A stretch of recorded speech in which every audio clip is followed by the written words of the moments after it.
Vítězka Sarko a Kristýna Bezvláda.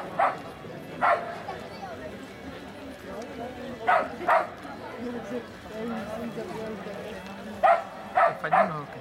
Vidíme palce.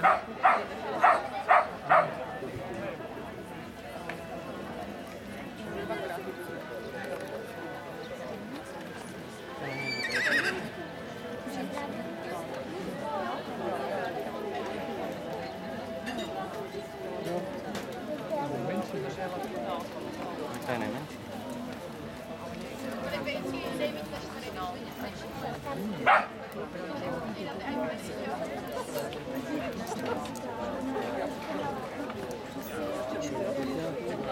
Počáteční kruh 0.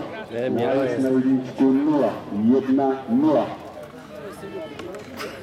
Tam je půl trestného bodu za přechod do kursu mezi skokem číslo 1 a 2. 2, 0. Nájezd na skok číslo 3, 0. 3, 0.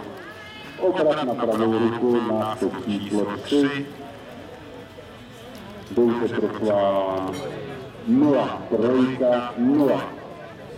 Pardon, jsem neskok dál, takže 4-0, 5-0. Středový kruh,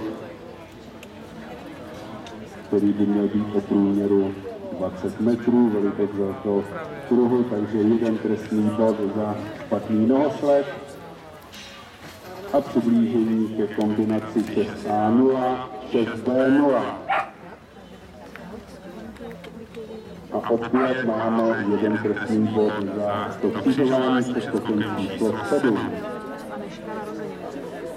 Nájezd na osmičku 0.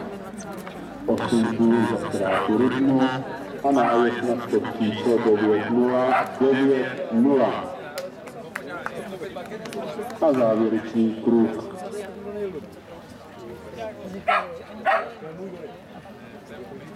Nula.